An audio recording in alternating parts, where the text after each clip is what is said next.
Talking about trans issues is one of the most polarizing conversations you can have these days, and in many cases, if not most cases, people seem to barely know what they're talking about.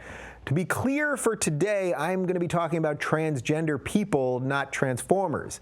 While they're both more than meets the eye, I'm not here to talk about Autobots and Decepticons, so let's discuss transgender people and the entire whirlwind debate around their very existence. What comes to mind immediately when you mention trans issues is the North Carolina law that was the outrage of the month when Republican Governor Pat McCrory signed House Bill 2, putting into policy a statewide plan to ban individuals from using public bathrooms that did not correspond to their biological sex. Immediately, the media went bonkers, and McCrory and basically the whole state of North Carolina were labeled transphobic bigots, which of course was followed by the usual feeding frenzy of partisan hackery. The narrative quickly became either you want creepy adult men to be able to be in a woman's bathroom with a little girl, or you hate trans people. Maroon 5, Demi Lovato, Bruce Springsteen, and other entertainers canceled concerts in North Carolina, and the NBA even pulled the All-Star game scheduled in 2017 out of the state. So let's back up here for just a second. First off, transgender people are an absurdly tiny minority within the country and the world. This doesn't mean they should be ignored, but the virtue signaling coming from celebrities and pundits was totally overblown. Why should all of the people of North Carolina be punished for the actions of their governor? Yeah, they voted him in, but should every politician's decision decide how a whole state full of individual people is treated? I don't think so. How many of the people who were part of the outrage machine even know a transgender person or have volunteered at an LGBT center or donated to their cause? I'm guessing very few, but showing outrage instead of actually helping people in a constructive way is apparently how you demonstrate how good of a person you are in 2016. So let's unpack exactly what happened in North Carolina for just a second. First off, trans people have been using whichever bathroom they see fit in North Carolina and every other state for as long as they've existed. And as far as I know, there hasn't been a widespread problem relating to them going into the bathroom of their choice. And if there has been a problem, it probably has been violence directed at the trans person themselves, not the other way around. So in effect, the Republican House and Senate of North Carolina decided to pass a law to stop a presumed issue where there was no ample evidence of a problem in the first place. In short, it seemed more about moralizing about the existence of transgender people than passing a law which really needed to be passed. And by the way, aren't Republicans supposed to be for individual liberty and small government? Well, creating laws about bathrooms doesn't seem to be in line with limited government thinking at any level whatsoever. Now, don't worry, I'm not going to let the Democrats get off the hook here either. In response to this misguided law, President Obama issued a federal directive on how public schools should deal with transgender kids' use of the bathroom, saying that kids should be allowed to go into whichever bathroom they see fit. I believe Obama's actions were well-intentioned, and the president was trying to protect this tiny minority of transgender students, but his response, in effect, was another power grab by the federal government. Actually, it could be argued that this directive by Obama is a direct violation of the 10th Amendment, which states that any power not specifically delegated to the federal government in the Constitution goes back to the states. Ultimately, this case, in which Republicans made an issue where no issue existed, allowed a Democratic president to take power away from the local state government and put it in the hands of the Fed. Long story short, this is just a perfect example of how dysfunctional our political system has become. I should back up here for just a second and actually address trans people instead of making this all about the government. From the trans people that I know to everything I've read and heard about them, trans people seem to just want to live the most authentic life they can, pretty much just like the rest of us. Imagine for one moment that you weren't born into the body corresponding with the sex that you felt that you were. None of us who aren't going through this horrific and truly existentially conflicting experience can have any clue what this is like. That in and of itself is enough for me as a liberal to have compassion for trans people and want to help them in their struggle for the same dignity that we all want. Of course, a libertarian who might not care about trans people one way or another could come to the exact same conclusion by arguing that the government has no right to dictate which bathroom a person goes into. This, like with gay marriage and legalizing marijuana, is another in the long line of issues where I see a new political center aligning. People who want to do good by their fellow man, coupled with people who want to rein in the power of the government, are coming to the same conclusions based on respect of the individual, and that's an incredibly beautiful thing. I believe this new coalition of people coming together despite political differences is exactly what could be the antidote for our obviously broken political system. My guest this week is Blaire White, a YouTube personality who, so happens to be trans, and she's also a men's rights activist. Adding MRA to the equation really flips the Oppression Olympics on its head, and you guys know I'm all about that. I'm looking forward to having a wide-ranging conversation with Blaire about her own personal journey, the battle for equality, her unique position on men's rights as someone who was assigned male at birth but now identifies as a woman, and much more. I doubt she'll have all the answers. I certainly know that I won't have all of them, and that's exactly why we have to have these important conversations.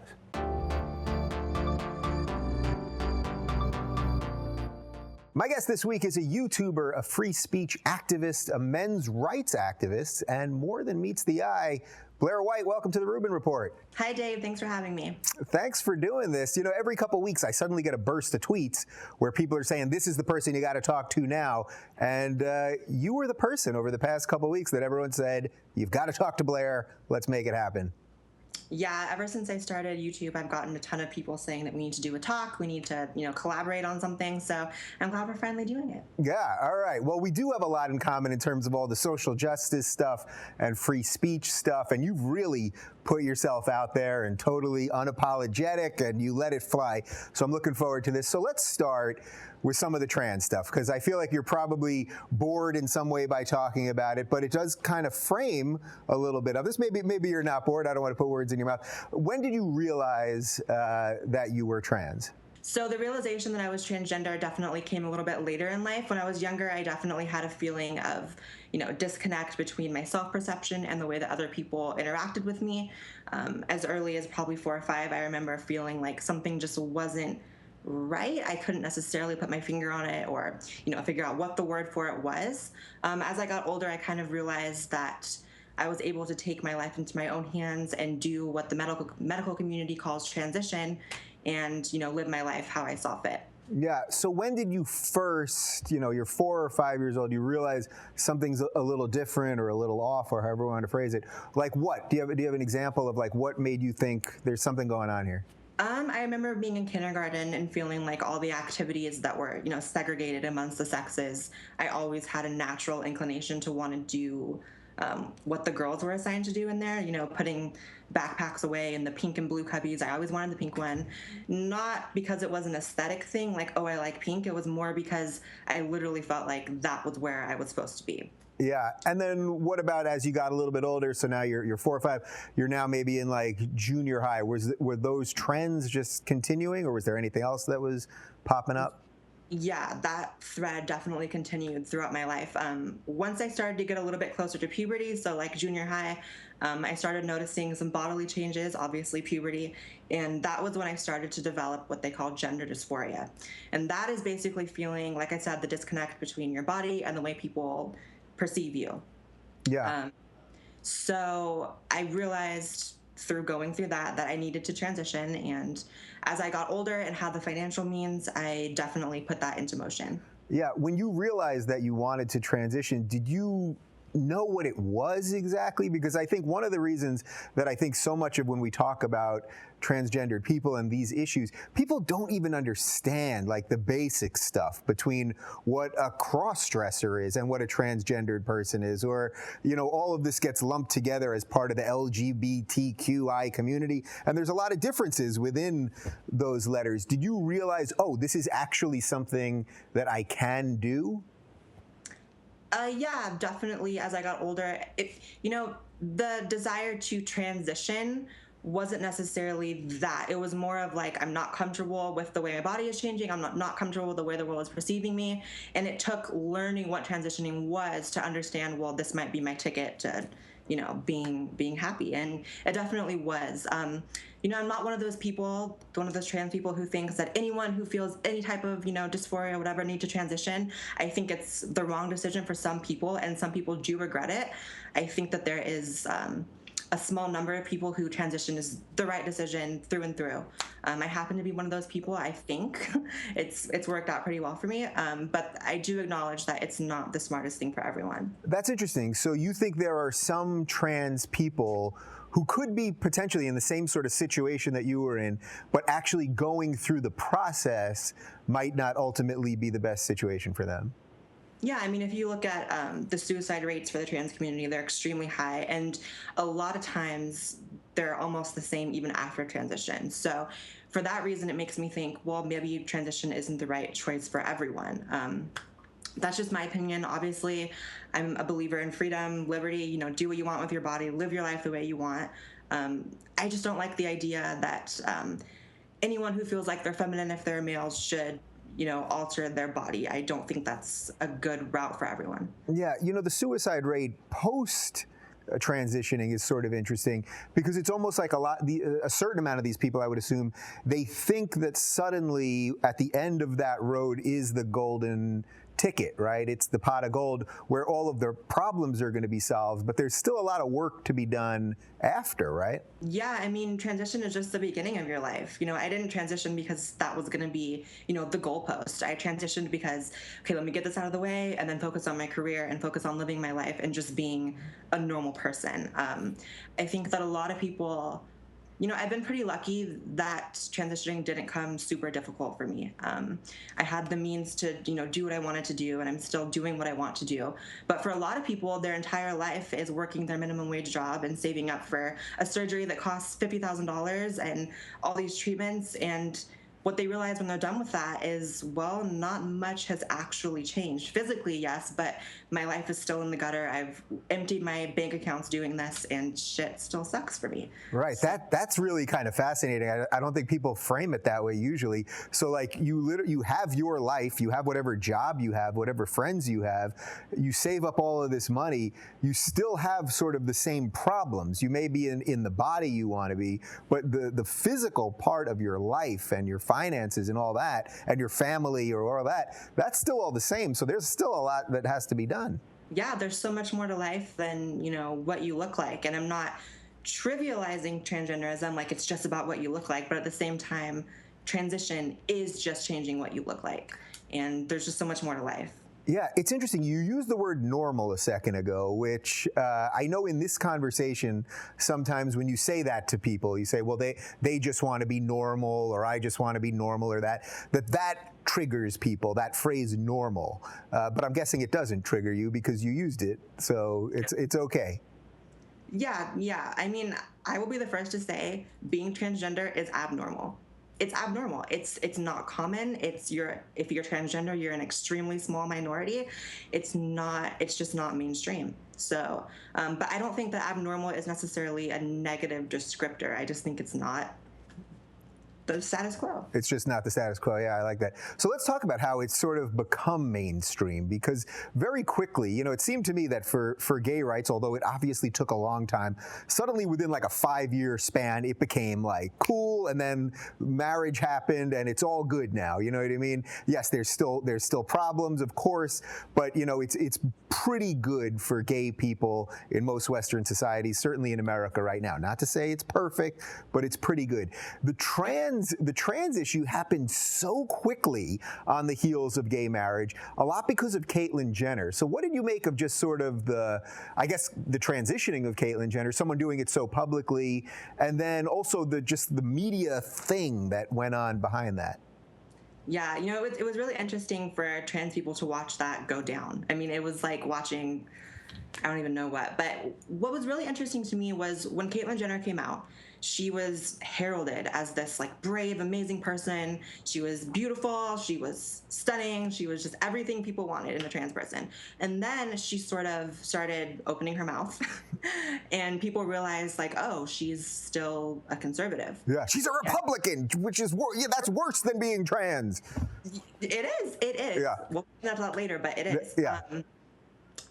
And people turn on her completely. She's the most hated person. Because before it was just like the super far right conservatives that were like, I don't like that. Now it's everyone, because everyone hates being, everyone hates conservatives more than anything. Right. I guess conservatives don't hate conservatives. I think most people secretly don't, but this PC machine has us all tricked into who we hate. But we'll get to that in a little bit. Do you think there's a risk when something happens so quickly? This is partly what I've seen, that people didn't know much about trans issues because, as you said, it's a very, very tiny minority. Now, I would be for protecting any minority in any way that you can, but that when something becomes so public so quickly that everyone kind of goes crazy about it. So in the Caylin example, it's like she came out and then it was like, everybody suddenly was the trans ally and trans hero. And it seemed like virtue signaling more than something that seemed real to me. Oh, absolutely. I mean, listen, I think that as a trans person, you can't have this expectation that everyone is going to, A, understand you because how could they? And B, accept you because why would they? It's just being trans. Like I said earlier, there's so much more to being a person. Like, for me, someone being trans or not being trans or being straight or being gay, it's like, okay, but what do you do? Like, who are you? What are your actual virtues beyond trans is amazing and everyone should accept it? What are your real virtues? That's what's important to me. It's almost like you care about the individual. What a radical thought. Yeah, definitely. Total radical thought. All right, so obviously if we're talking about trans issues, we have to talk about the bathroom law in North Carolina. When at the top of the show, I sort of laid it out for everybody. And I'm guessing you're obviously not for the law, correct? I'm not for or against the law. I genuinely, I feel like I'm speaking for a lot of trans people right now. I don't usually feel comfortable saying that I speak for anyone, but I feel like in saying this, I'm comfortable saying this. Most people don't care. Most of us do not care who's going into what bathroom, etc. I think that both sides of the political spectrum really, brought this into something that it really didn't need to be. I mean, trans people have used the bathrooms for as long as there's been bathrooms in trans people. Right. And no one's had an issue. I don't know. The left was wanting like gender neutral bathrooms, which is a war trans people did not ask them to fight. We don't want gender neutral bathrooms. We just want to use the regular bathrooms. We don't want to, fine businesses for not, spending all their money to build these new bathrooms. And the right was making it seem like, this huge rape hysteria, which was also fallacious. It was just all so silly to me, just like the Caylin thing. It's interesting as a trans person to sit and watch the media circus around these issues when I'm just living my life. Yeah, you're just trying to live your life. And as you said, I love the way you frame that. And it's partly what I said at the top of the show. But it's like you and every other trans person for a long time has been using whatever bathroom they felt was appropriate. And as far as I know, there wasn't some massive problem related to this. So you have a Republican legislature that makes it a problem. And then you have the federal government come in and say, well, we're going to start cutting funding if you don't do what we want. And I don't think you're for bigger government in a case like this either, right? No, absolutely not. And, that's an important thing to note because the left, like I said, often fights wars that we don't ask them to. And for instance, in New York, they, I believe, have started fining people for not using proper pronouns. And that's not even just including he and she. It's like Z and Zer and Zim and all that shit. Right. So it's like trans people already have an unemployment rate that's, I think, like 3 or 4 times the national average. And so you're really screwing over trans people by pushing this, virtue legislation, basically, by adding, a liability on the head of anyone they want to hire that might be trans. Yes. they often screw over the people that they're claiming to fight for and they're co-opting. Yeah, I mean, I'm pretty sure you know my feelings on this because this is what the left has done in a lot of ways. So really, does this strike you as sort of the road to hell is paved with good intentions? I believe that a good portion of the people on the left that are pushing for all this stuff, they think they're helping people like you. Oh, yeah. But in a weird way, they're actually objectifying you for ultimately what becomes bigger government and more control. Yeah, I mean, as much as I make fun of SJWs on my channel, I think that a lot of them do have their hearts in the right place. I just think that they go about it completely wrong, and they actually, like you said, do harm the people they're co-opting a lot more than they help them. Okay, so with the law out of the way and sort of your personal story out of the way, before we get to a whole bunch of other stuff, which is the stuff that I really want to talk about, is there anything else directly related to being trans or the public idea of trans or any of that maybe I might have missed here that the average person isn't thinking about? Well, I think, something I say in a lot of interviews is that there seems to be this misconception that transgenderism is the offspring of third wave feminism, of this, rise in social justice. But it's not the case. Trans people have been around long before the rise of the SJWs, long before third wave feminism, and it's not, a feminist issue. It's just people, like I've been saying. Yeah. Okay. So you transition. When were you actually finished transitioning? Around 20? Well, it's kind of weird to think like finish transitioning. I mean. There can always be things that you want to do, but in terms of just living my life as a woman, being me, then I accomplished that probably within 6 months of starting. So that's pretty quick. Okay, so you do that, and now as you said, you're 22 years old. When did you decide that I'm going to be someone that talks about this? It's one thing to live my life, as you said, but now you said I'm going to put myself out there, and I'm going to take pretty unpopular opinions, or at least opinions that are contrary to what the media will constantly push a trans person should be like.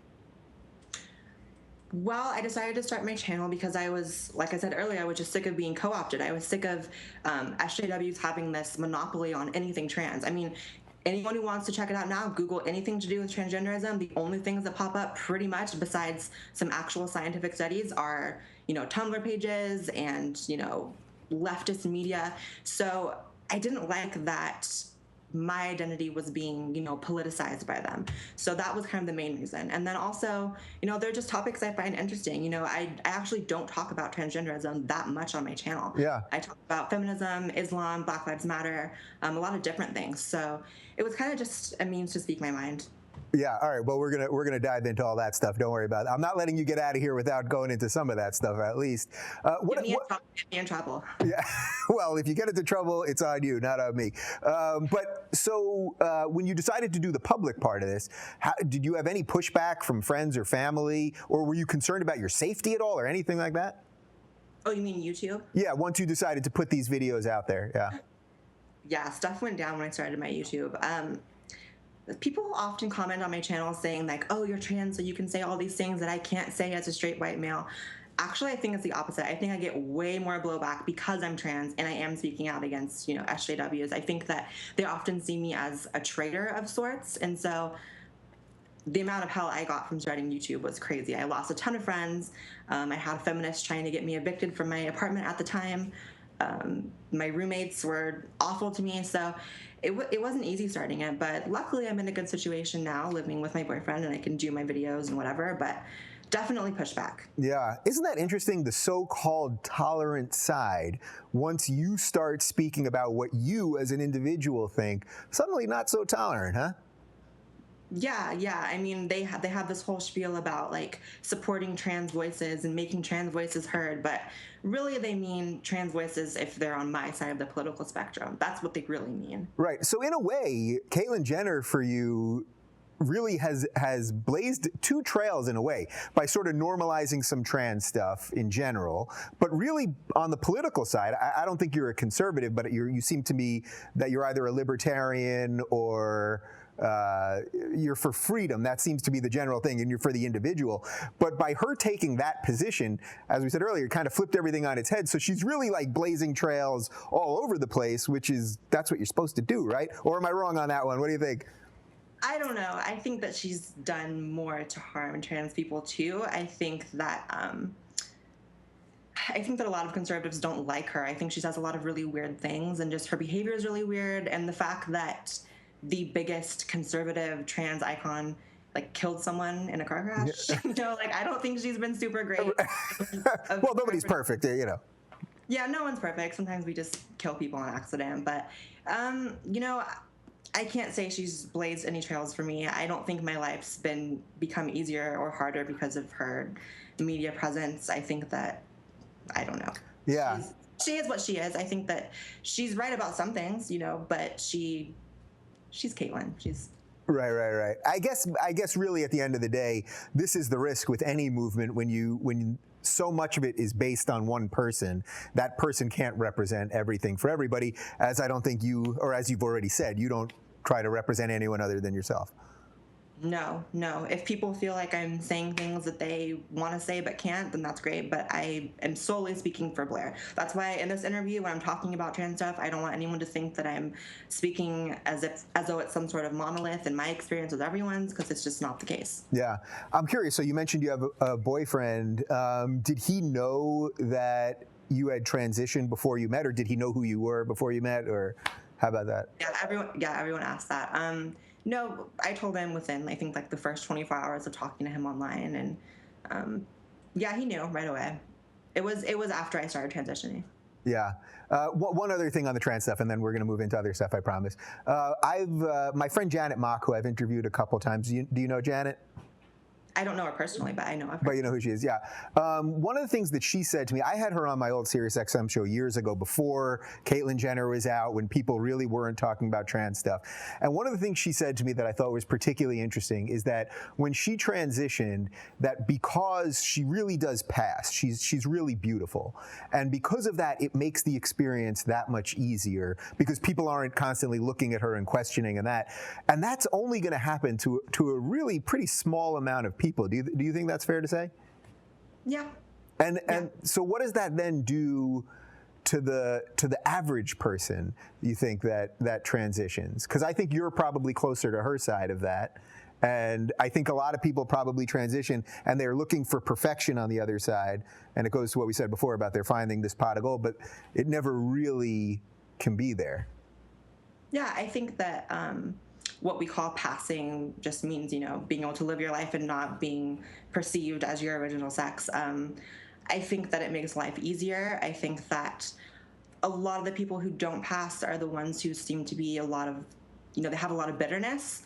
But, I mean, it's kind of to be expected. I mean, it does suck if you were to live your life and just everyone is looking at you strange everywhere you go. I mean, for any reason, trans or not, if you had some sort of deformity or whatever, it would suck. All right, so let's move on to the social justice warrior piece of this, because I spent the last week watching a ton of your videos. I had seen many of them before, and you just do a great job because you fearlessly put yourself out there. And as you've said repeatedly already, you're not representing anyone other than yourself, but you're talking about some serious stuff. You're talking about Islam and Black Lives Matter and feminism. These are pretty controversial things.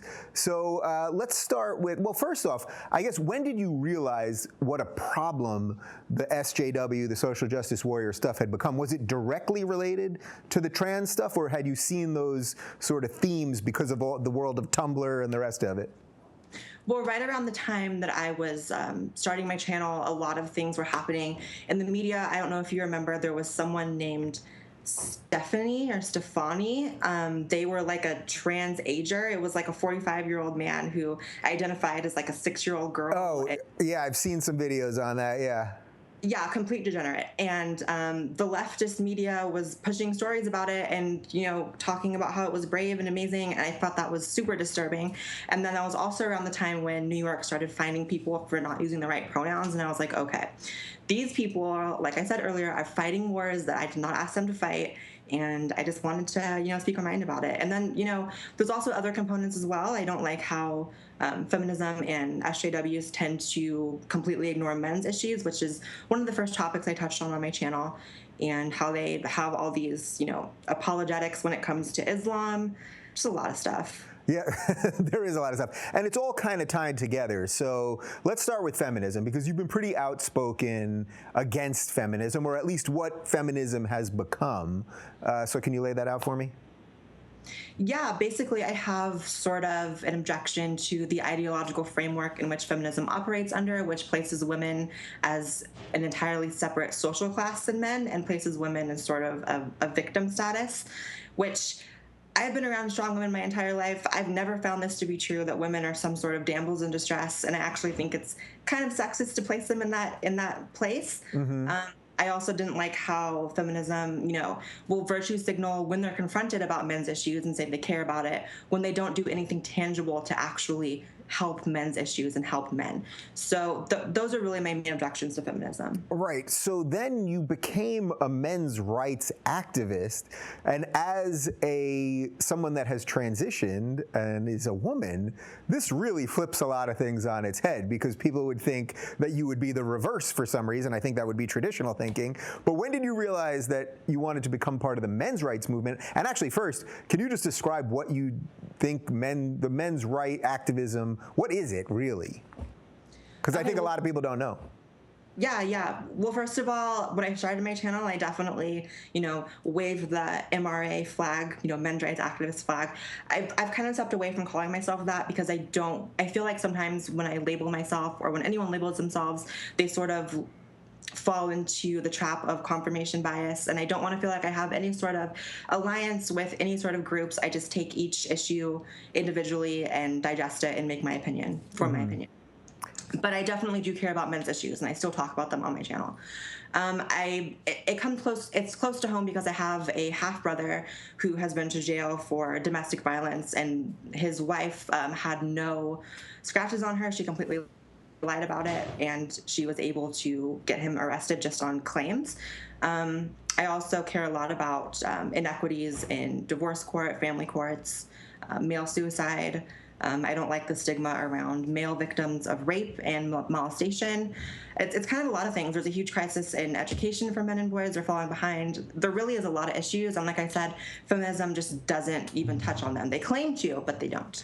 Right. So I think that sort of conventional thinking on this is that men have kind of been in charge of the world for so long that even if some of those issues that you just mentioned are true, claims in divorces and jail and this and that I sense that there's a certain amount of people with leftist thinking and some of these social justice warriors that would just say, well, you know what, suck it up, man. Your time is over. Now, obviously, that's not saying I subscribe to, but do you think that's where it's coming from with them? Yeah, but I mean, I think that line of thinking is super dumb. I think that there's the past and there's the present, and things change, and people have to change with it. We have to realize that there are issues that face men now that they didn't face yesterday, and kind of move forward with it, because at the end of the day, the pendulum did swing too far, and we're kind of still in this state of trying to convince people that the pendulum swung too far. Yeah, I would imagine that out of all the things that you talk about, that this is probably the one you would get the most hate for, and we're going to get into some of the other ones in a sec. But do you think that's fair to say? No, I think by far the biggest one that I've gotten blowback from was Black Lives Matter. Ah, really? So not even Islam. So all right, let's shift to Islam for a second. So you just did a video that I watched where basically you said that being an Islamophobe is not a bad thing, and then you laid out a case for that. So can you kind of break down that video, and then we'll link to it below so people can get to it. Yeah, I mean, my question would be like, I'm transgender, why would I not be afraid of Islam? I mean, like I said in the video, the implications behind the word Islamophobia is that somehow it's irrational to fear Islam, which is an ideology that calls for my brutal death. I'm not sure why I wouldn't be afraid of that. I mean, I would not be able to exist peacefully in a Middle Eastern country under Islamic law. Really, I can only exist in Western society where people feel how they want to feel about trans people. There's definitely people who wouldn't like me solely for that reason, but there is a general consensus that I have a right to live my life as I see fit if I'm not hurting anyone else. And that is what allows me to be here.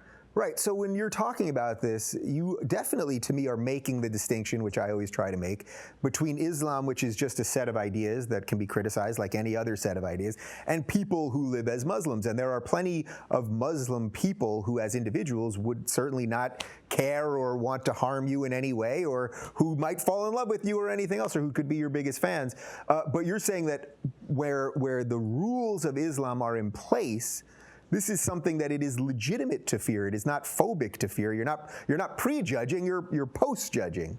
Yeah, anywhere that Islam is codified into law is a horrible place to live in terms of human rights. I mean, that's just an objective truth. Like, obviously there are exceptions, but even in those exceptions, it's just not up to par with the freedoms that you can have in Western society. Obviously, I've met many, many Muslims who are perfectly fine, no issue.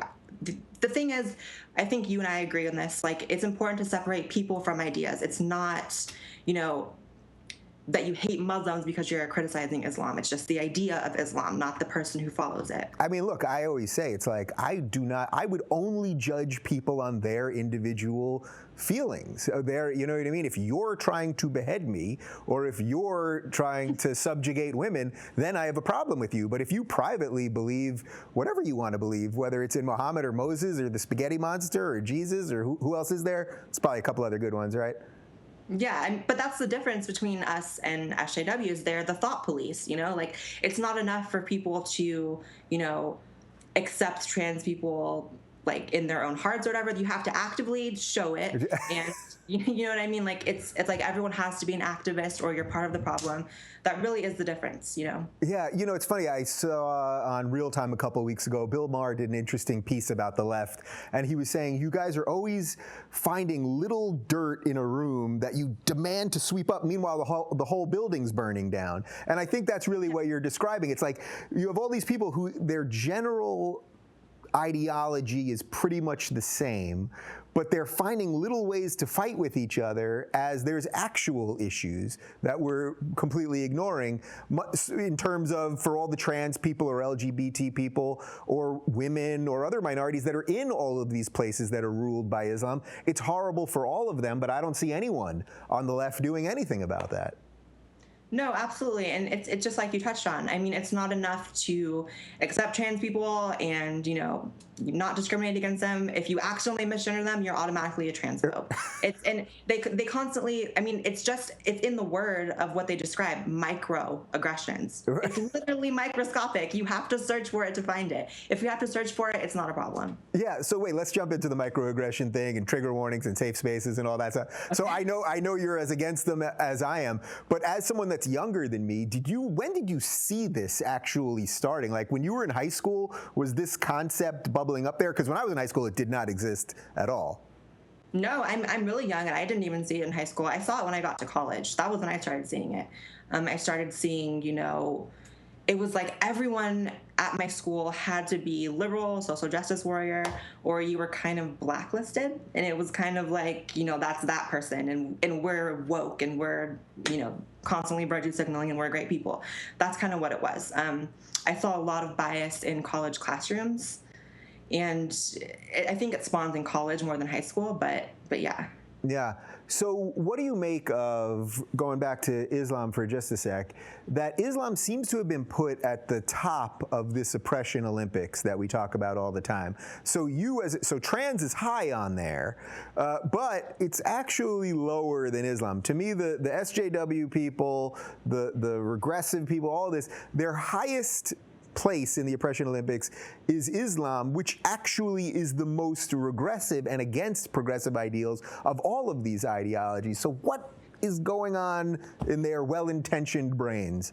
Absolutely. Nothing trumps Islam on the oppression Olympics. It's really crazy how they really are, like you said, completely on the opposite end of what they believe in on pretty much everything. Yeah. And I genuinely don't understand it. Like, I've talked about this before, like, why is it? I think it's simply because they are dumb enough to conflate Islam with brown people, and they protect brown people at all costs. I think that's what it is. I think it's that simple. They're brown, so they win. Which is not only, there's actually a degree of racism related to that, but it's also, it's terribly sloppy thinking, because guess what? There are brown Christians, and there are brown Jews, and there are brown atheists, and everything else. So they're attaching an ideology to a racial connotation, which is silly and nonsensical. And one of the things I saw, the Olympics is happening right now, and our friend Lalo tweeted out he retweeted a picture that some writer had posted, and it was, I believe it was a woman from Iran and a woman from America in beach volleyball. And the American woman, I think it was an American woman, you know, she's just in a bikini as always, well tanned, you know, great body bikini. And the Iranian woman was in, you know, the hijab and the whole thing. And the guy wrote something to the effect of, "There's nothing wrong with this." And Lala wrote something like, well, actually, one culture is forcing women to do that.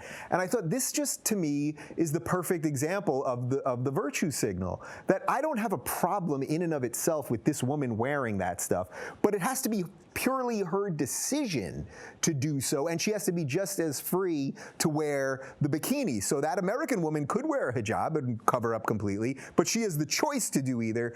And it's just not true that the other woman has purely the choice, even though in this specific case, maybe she did, but I suspect not. And this is the crux of the problem. Do you think that's fair to say? Yeah, absolutely. And people pretend like the hijab is, you know, a choice over there and it's just religious expression. No, they don't have a choice, and it's incredibly uncomfortable. I mean, I would imagine, I've never worn one, but I would imagine it gets fucking hot under there. Like, it's not as if, you know, it's just a different culture. I think some cultures are objectively better than others. Yeah, and I'm not saying you can't wear it, but it should be up to you. That's why it's always women that are put in these things, right? Like, that's true oppression, right? It's not women forcing men to wear weird things. It's always men forcing women. So doesn't that show you a little bit of the power play there? Yeah, I mean, feminism is completely silent on, you know, issues regarding women in the Middle East, which I think is insane. I think that the fact that that's another one of my huge problems with feminism. They focus, like you said, on the small little corner in the room of the dirt, and they don't focus on what's actually happening, you know, like we said, microaggressions, mansplaining, manspreading, all this shit. And women in other countries are suffering. It's like they only focus on America, and we don't have that many problems here. Yeah, not in terms of women and, you know, oppression of women. We don't really have anything wrong. Yeah, not to say we can't get better at some things, but so what did you make of, because to me the biggest example of what you're talking about was New Year's in Germany, when there was the mass sex attack and rapes, and they're still trying to figure out what happened, and the media kind of covered it up, but it obviously turned out to be a lot of the migrants and the new immigrants that have come from Syria, and actually they've come from all over the place because it's very unclear where they're coming from because of some of the laws that Merkel's placed in terms of immigration.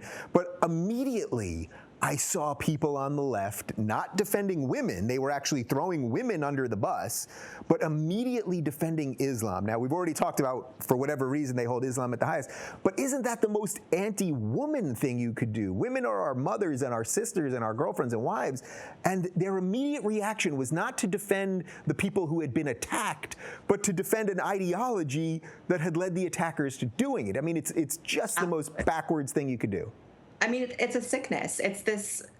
I mean, I've read articles about, you know, Swedish women who were raped, and they don't tell the authorities because they know that the person who raped them was a migrant, and they think that, you know, they don't want to contribute to racism. I mean, it's a complete sickness. It's so wrong. I think that the idea, like we said, I think it's just the brown person thing. You know, right now, with everything Black Lives Matter in the media, everyone is rushing to defend brown people at all costs. And Islam, they happen to conflate that with brown people. All right, so let's talk about Black Lives Matter. And I think you've done a couple of videos on Black Lives Matter. And my feeling is that the movement has changed, again, from what I would describe as something that was well-intentioned, trying to deal with some seriously big problems related to law enforcement and their treatment of the black community that I think most people realize is somewhat legitimate at some level, right? I'm trying to be somewhat politically correct here, I guess. But it seems to have morphed into something else. So, you know, just the other day I saw a video of a guy in a New York City park who was wearing a Trump hat. That's well within his right to wear a Trump hat. And Black Lives Matter people, a good group of probably 50 or 100 people, were literally forcing him out of the park, getting right in his face, you know, pushing him a little bit, all this stuff. I mean, that is a threat to free speech and democracy. A guy just expressing a political opinion with a hat. And I've seen the movement sort of morph into more of that than I think what it should be about or is supposed to be about. Absolutely. I think, like you said, the movement has changed. I think the movement has become super toxic. I think, like most social movements, it began with, an idea that is well-intentioned, and maybe we even should talk about it. I think police brutality is an actual topic that needs to be discussed, and I think it's a shame that Black Lives Matter has kind of made it so a lot of people don't want to talk about it. It started with a good intention, and then, like most leaderless movements, it really just took a crap. I mean, what we see is that they don't actually care about Black lives. Have you seen that young, I think it's like a 17-year-old who I think he did like an interview on InfoWars or something. He's a Trump supporter. And right now there's people like from Black Lives Matter like searching for him. Oh, I did see it. Unbelievable, that kid, yeah. It's insane, and all the while hashtagging Black Lives Matter while they're hunting down a Black person simply because they want to vote for Trump. It's crazy. But I did make videos about Black Lives Matter. I made one entitled, straight to the point, I entitled it Black Lives Matter is Trash. And I got huge blowback from that. It obviously was shared amongst Black Lives Matter. Obviously my viewership enjoyed it, but Black Lives Matter did not. And there was a huge doxing fiasco. They were trying to dox me. I had to go off social media. I saw that you tweeted that you thought I had been banned from Twitter, which is reasonable because a lot of us are being banned lately, but it wasn't the case. I was actually kind of just laying low while Black Lives Matter was trying to ruin my life. Yeah, so for the people that aren't in it with all the internet lingo, so you were doxed, which basically means somebody, pretty much they found out where you live, right, and made that information public, and they can get all other sorts of information, not just your physical location, but they can get banking records and all kinds of stuff. I mean, this is a huge threat to free speech, because once you have this sort of blackmail on people, and then they go after someone who publicly is saying things that are unpopular, it's the chilling effect. I mean, that's my thing with the Milo thing. I want Milo back on Twitter for many reasons, and I miss his voice on there. But to me, it's the chill effect of, okay, we got rid of Milo. How many other people are going to stop saying what you think, regardless of whether I agree with them or not? Yeah, absolutely.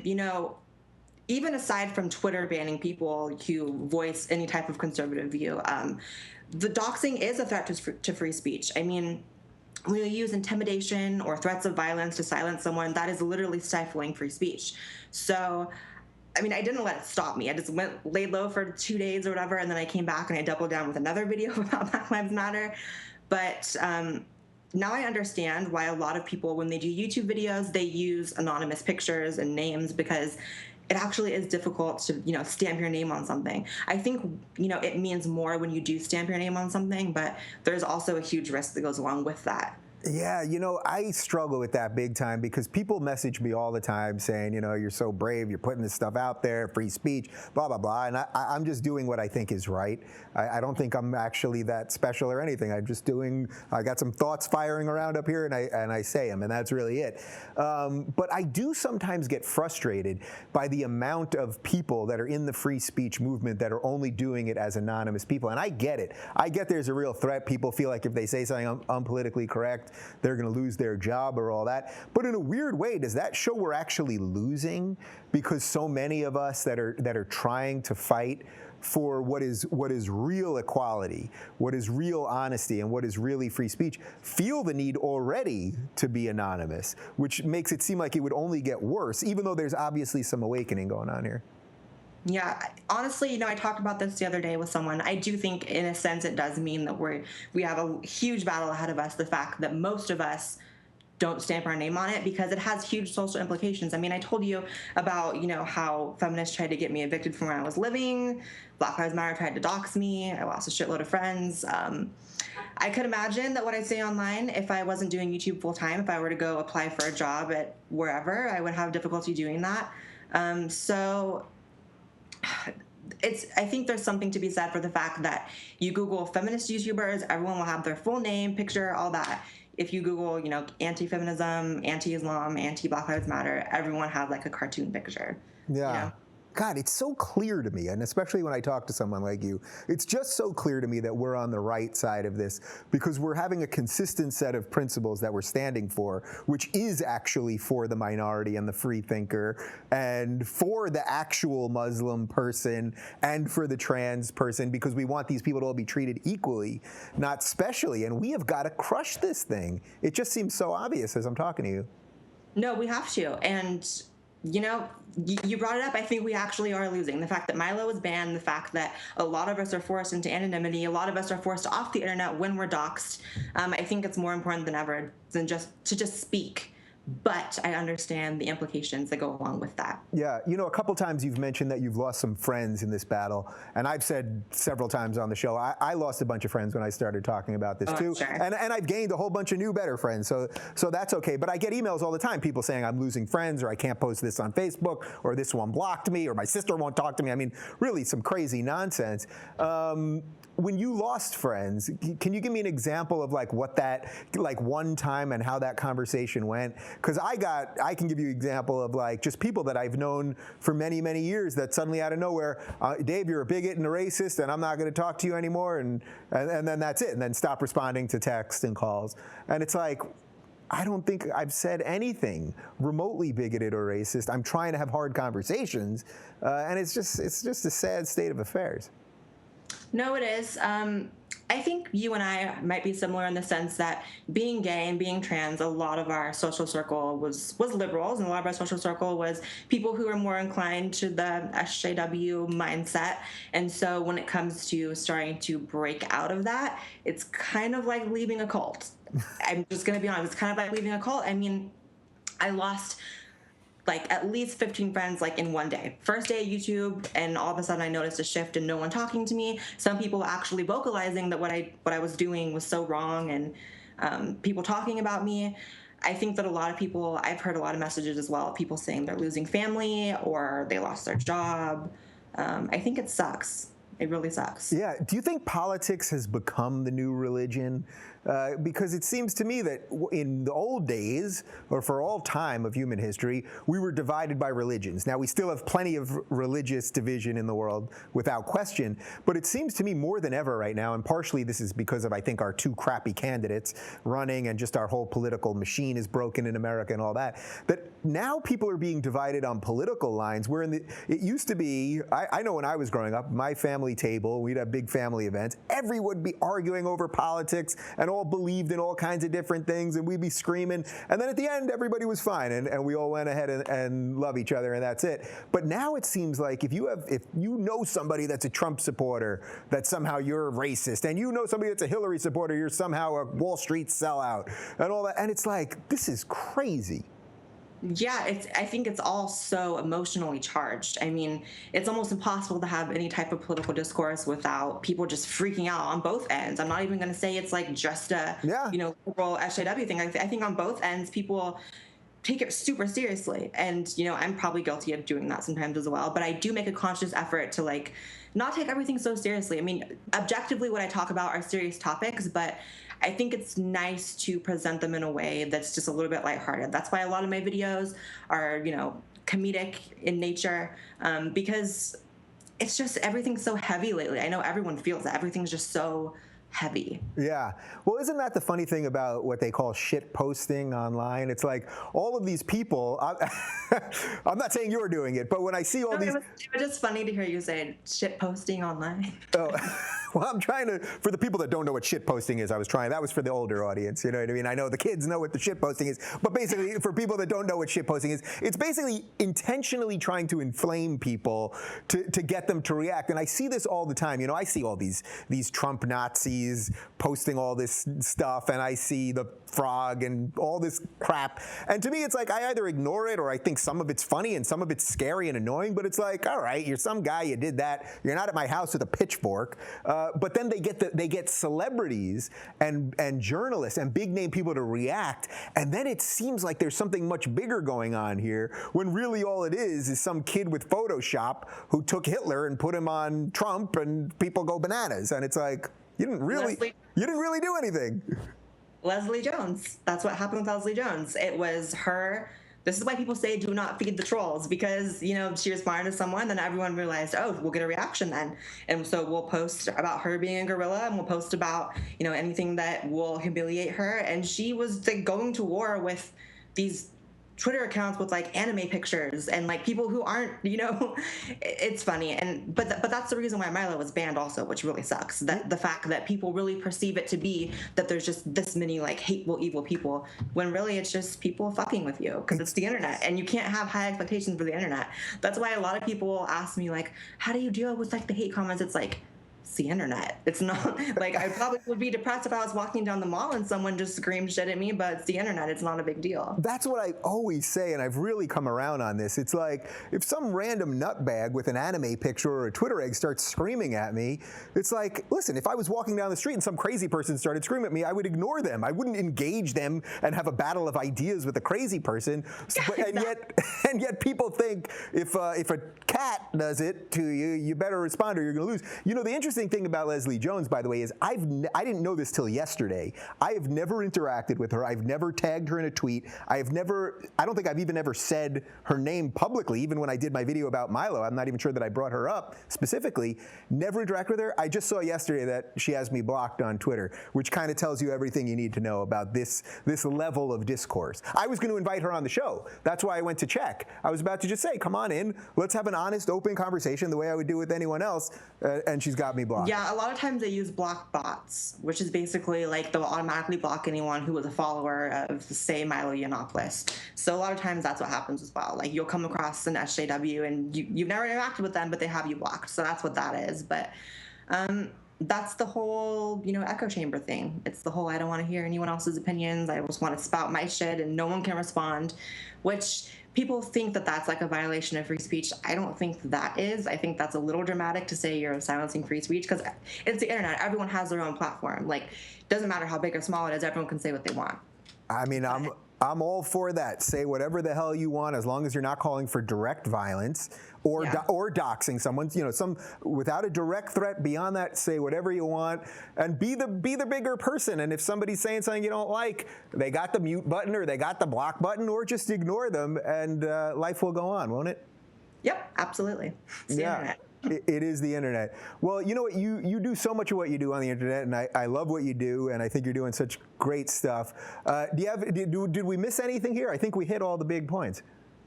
I don't think so. I think we talk about a lot of stuff. Yeah. When are you making it down to LA so we can do this in person next time? Anytime. I do YouTube full time, so my schedule is pretty clear besides making videos. So that's pretty sweet. Did you think it was going to happen so quickly that you could actually be a full-time YouTuber, as they say? No. I mean, listen, the money's not. I'm not sitting here like living. I'm not sitting here living the pampered life. It's a YouTube channel, people. But at the same time, I'm able to support myself and just focus on making videos now, which is great. So. Yeah, well, that's what it's all about. Well, listen, for whatever it's worth, even though I don't even like the phrase ally, you have an ally in me, and I have a feeling we'll continue to do some stuff together. And you guys can find out more about Blair. Check out her totally not politically correct YouTube channel. It's youtube.com/BlairWhiteX. And thanks a lot, Blair. Thank you. Bye, Dave.